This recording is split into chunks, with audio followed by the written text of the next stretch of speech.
Welcome student. In the last two classes we studied about the pH scale and pH values. ये pH scale और pH values का हमारी daily life में बहुत ज़्यादा importance है और हम जितने भी इम्पोर्टेंस यहाँ पे मैंने लिखा है जो हम लोगों को पढ़ना है, pH in our digestive system, pH change leads to the tooth decay, self defense by animals and plants through chemical warfare and soil pH and plant growth. ये सब जितना भी इम्पोर्टेंस है हमारे डेली लाइफ में, they all are based on the neutralisation reaction. अब देखेंगे हम एक एक एक पॉइंट को हम देखेंगे कि हमारे डे टू डे, ऐसे तो डे टू डे लाइफ में बहुत ज़्यादा यूजेस है पीएच का, लेकिन कुछ ही पॉइंट को जो हम लोगों को पढ़ना है सिर्फ उसी को हम लोग डिस्कस करेंगे. पहला पॉइंट है pH in our digestive system.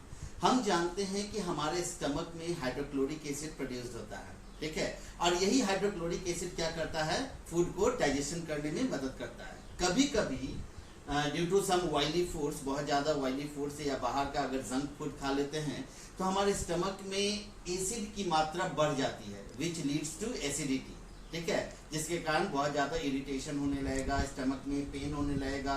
अब उस इरिटेशन को दूर करने के लिए एक्सेस ऑफ एसिड जो हमारे स्टमक में फॉर्म कर गया है उसको न्यूट्रलाइज करने के लिए हम लोग क्या करते हैं, एंटा एसिड लेते हैं, ठीक है. और नॉर्मल सा जो हम लोग जनरली जो एंटा एसिड लेते हैं जैसे इनो वगैरह हो गया, तो जो सबसे बेस्ट एंटा एसिड के रूप में है जो हमारे स्टमक के एक्सेस एसिड को न्यूट्रलाइज करता है, that is milk of magnesia.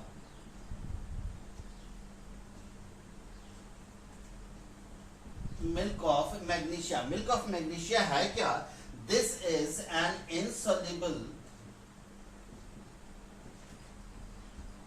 Magnesium hydroxide. Milk of magnesia क्या है? This is an insoluble magnesium hydroxide. अब ये जो मिल्क ऑफ मैग्नीशिया है ये बेसिक कैरेक्टर का होता है. जैसे ही हम इसको लेते हैं हमारे स्टमक में जो एक्सेस एसिड प्रोड्यूस्ड हो गया है उसको वो न्यूट्रलाइज करता है and we get well soon, ठीक है. तो फर्स्ट हमारा हो गया pH in our digestive system. Second है pH change leads to tooth decay. हमारा टूथ जो है, ठीक है, टूथ का जो इनेमल जो व्हाइट वाला पोर्शन होता है उसको हम लोग इनेमल बोलते हैं. That is made up of calcium phosphate. किस चीज का बना होता है? कैल्शियम फॉस्फेट का बना होता है. ये कैल्शियम फॉस्फेट क्या करता है? It protects our teeth from getting corroded, ठीक है. लेकिन जब हम कोई भी कार्बोहाइड्रेट से रिलेटेड फूड, शुगर वगैरह कोई भी चीज खाते हैं वो क्या होता है, वो ब्रेक डाउन होता है और ब्रेक डाउन होने के बाद जो बैक्टीरिया प्रेजेंट है हमारे माउथ में वो उसको ब्रेक डाउन कर कुछ एसिड्स में कन्वर्ट कर देते हैं. फॉर एग्जांपल लैक्टिक एसिड में. वो एसिड क्या करता है, कैल्शियम फॉस्फेट के कांटेक्ट में आने पे उसको कोरोड करने लगता है. यानी हमारा जो इनामल पार्ट होता है वो कोरोड होने लगता है due to some acid produced by the bacteria, ठीक है. अब वो कोरोजन के बाद क्या होता है कि हमारा जो टूथ का रूट पोर्शन है उस टूथ के रूट पोर्शन में वाटर अब डायरेक्ट कांटेक्ट बना देता है, जिसके कारण क्या होता है, टूथ डिके स्टार्ट हो जाता है. अब फिर से एक चीज देखिएगा कि जब बैक्टीरिया हमारे फूड पार्टिकल्स, हमारे जो कार्बोहाइड्रेट पार्टिकल्स है फूड में प्रेजेंट, उसको तोड़कर जब एसिड क्रिएट करता है तो हमारे मुंह का या हमारे टूथ का जो टूथ के आसपास का जो एरिया है उसका पीएच जो है दैट गेट डिक्रीज्ड टू 5.5 और लेस देन दिस, यानी 5.5 और 5.5 से कम हो जाता है. नेचुरल सी बात है कि अगर पीएच 5.5 से कम हो जाए तो बहुत ज्यादा एसिडिक कैरेक्टर फॉर्म कर जाएगा, एसिडिक बिहेवियर शो करने लगेगा. And due to this acidic behaviour ये जो कैल्शियम फॉस्फेट का जो लेयर है, हमारा जो इनामल पोर्शन है वो डैमेज हो जाता है and water gets direct contact with the roots of the tooth and starts decaying it. अब इसको न्यूट्रलाइज करने के लिए हम लोग क्या करते हैं, पेस्ट का यूज करते हैं. उस पेस्ट में क्या प्रेजेंट होता है, that paste contains base.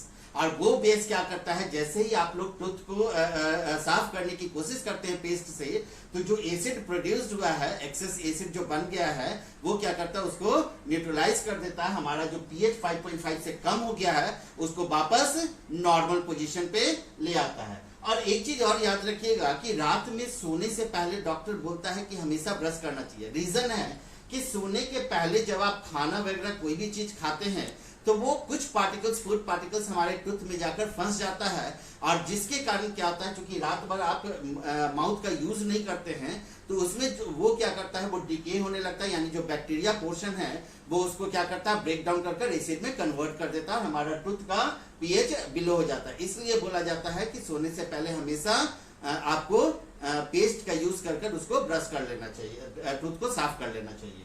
Third है self defence by animals and plants through chemical warfare. आपने देखा होगा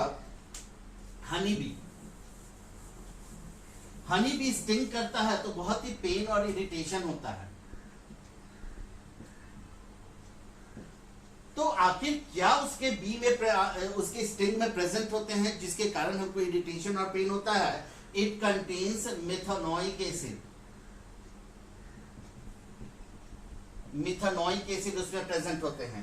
तो जैसे ही वो स्टिंग करता है आपको, वो क्या होता है कि मिथेनोइक एसिड आपने इंजेक्ट कर देता है, जिसके कारण जलन होने लगती है, पेन और इरिटेशन होने लगता है। तो उसको न्यूट्रलाइज करने के लिए हम लोग नॉर्मल जो घर में कुछ डोमेस्टिक पर्पस के लिए यूज करते हैं, बेकिंग सोडा वगैरह, उसको अगर आप उस पोर्शन पे लगाते हैं तो उस एसिड के इफेक्ट को न्यूट्रलाइज करता है और धीरे धीरे हमारा पेन और इरिटेशन चला जाता है। तो ये तो हो गया एनिमल्स की बात। कुछ प्लांट्स ऐसे हैं, प्लांट्स में अगर आप देखिएगा तो एक होता है नीटल plant, NETTLE, नीटल plant.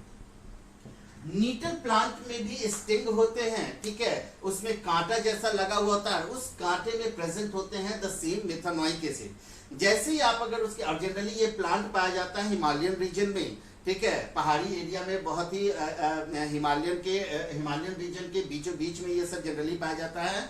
Normal area में आप प्लेट्यू रीजन ये सब नहीं देखिएगा। तो नीटल प्लांट्स क्या करते हैं, जैसे ही आप उसके पास से गुजरिएगा, अगर कांटा चुभ गया तो उसके अंदर का जो मिथेनोइक एसिड है that starts creating burn and pain and irritation in your body. तो अब उसको न्यूट्रलाइज करने के लिए क्या करते हैं, तो नीटल प्लांट जहां पे पाया जाता है उसके आसपास में एक डॉग प्लांट होते हैं, डॉग प्लांट वहीं पे पाया जाता है हिमालयन रीजन में ही। ये डॉग प्लांट क्या करता है, it neutralizes the effect of needle plant which injects methanoic acid in the body of the human being or any animals। तो जब नीटल प्लांट के का स्टिंग अगर आपको लग जाए तो आपको पेन और इरिटेशन होने लगेगा। तो उसके पास में एक डॉग प्लांट होते हैं, उसके लीव्स को अगर आप उसके आसपास के एरिया पे अगर आप रगड़ते हैं, वो क्या करेगा कि नीटल प्लांट के मिथेनोइक एसिड के इफेक्ट को न्यूट्रलाइज करेगा एंड आप तुरंत उससे आपको रिलीफ मिल जाएगा। तो this is how self defence by animal and plant through chemical warfare we can do. अब soil pH and plants growth, जो फोर्थ पॉइंट है हमारा, वो है soil pH and plant growth. कभी कभी आप देखिएगा, आपने सुना होगा एसिड रेन के बारे में। तो जब एसिड रेन होती है तो आपके सॉइल में एसिड की मात्रा बढ़ते चली जाती है। एसिड क्या होगा, इंक्रीज करते चला जाएगा। नेचुरल सी बात है, बहुत सारे ऐसे प्लांट्स हैं जो एसिडिक बिहेवियर में ग्रो नहीं कर सकते हैं। तो उसको न्यूट्रलाइज करने के लिए हम लोग क्या करते हैं, कैल्शियम ऑक्साइड का यूज कर दे, कैल्शियम हाइड्रोक्साइड का यूज कर ले, ठीक है। ये सब क्या होता है, बेसिक कैरेक्टर का होता है। तो ये सब जब आप मिट्टी में मिलाइएगा तो जो एक्सेस एसिड प्रोड्यूस हो गया है सॉइल में ड्यू टू एनी रीजन, वो उसको न्यूट्रलाइज कर देगा और वापस आप उस प्लांट को ग्रो कर सकते हैं। That is suited for the plants to grow. कभी कभी ऐसा भी होता है कि ज्यादा कैल्शियम ऑक्साइड और कैल्शियम हाइड्रोक्साइड के कारण हमारा सॉइल का जो पीएच है वो काफी ज्यादा इंक्रीज कर जाता है और वो बेसिक बिहेवियर शो करने लगता है। बहुत सारे ऐसे प्लांट हैं जो बेसिक बिहेवियर में भी ग्रो नहीं कर सकते हैं। तो वापस हम लोग क्या करते हैं, उसमें या तो कुछ मिनरल्स वगैरह, मैन्योर, ठीक है, मैन्योर हो गया, या कुछ और भी खाद हमारे बाजार में मिलते हैं, जिसका यूज कर कर हम उस बेसिक कैरेक्टर को, सॉइल के बेसिक जो कैरेक्टरिस्टिक्स डेवलप कर गया है due to increase in the pH, उसको न्यूट्रलाइज कर सकते हैं, फिर वापस हमारा प्लांट उसमें ग्रो कर सकता है। तो यहाँ पर ध्यान दीजिएगा, अभी हमने 4 पॉइंट बताया importance of pH in our daily life. पहला पॉइंट था pH in our digestive system, जिसमें मैंने बताया कि अगर एक्सेस एसिड प्रोड्यूस हो जाए तो हम लोग क्या करते हैं, एक एप्रोप्रिएट बेस लेते हैं, जैसे मिल्क ऑफ मैग्नीशिया का नाम मैंने बताया। सेकंड था pH change leads to tooth decay. हमारा टूथ डिके, जो टूथ का इनामल होता है वो डिके कर जाता है due to the presence of acid और हमारा पीएच चला जाता है 5.5 या 5.5 से कम, तो उसको न्यूट्रलाइज करने के लिए हम लोग एक बेसिक बिहेवियर का पेस्ट यूज करते हैं। थर्ड था self defence by animals and plants through chemical warfare. हम लोग जानते हैं कि कुछ ऐसे जानवर हैं जैसे कि हनी बी हो गया जिसके स्टिंग में मिथेनोइक एसिड प्रेजेंट होता है, कुछ प्लांट्स ऐसे हो गए जैसे कि अभी मैंने बताया नीटल प्लांट के बारे में, उसके भी स्टिंग में आपके मिथेनोइक एसिड प्रेजेंट होते हैं। तो इन दोनों को न्यूट्रलाइज करने के लिए अप्रोप्रिएट बेस का हम लोग यूज करते हैं। उसी तरीके से soil pH and plants growth, हमारा प्लांट जो है जनरली बहुत सारे ऐसे प्लांट है जो एसिडिक बिहेवियर में नहीं ग्रो करते हैं, और अगर आपके सॉइल का बिहेवियर एसिडिक हो गया है तो उसमें कैल्शियम हाइड्रोक्साइड या कैल्शियम ऑक्साइड मिलाकर उसको वापस न्यूट्रलाइज कर सकते हैं। कुछ प्लांट ऐसे हैं जो बेसिक बिहेवियर में नहीं ग्रो कर सकते हैं, तो वैसे कंडीशन में आप क्या कीजिएगा कि अगर आपके सॉइल का पीएच 7 से बहुत ज्यादा हो गया तो वैसे कंडीशन में आप उसमें मैन्योर और कुछ खाद वगैरह मिलाकर वापस उसको न्यूट्रलाइज करके प्लांट को ग्रो करवा सकते हैं। This is the importance of pH in our daily life. Thank you.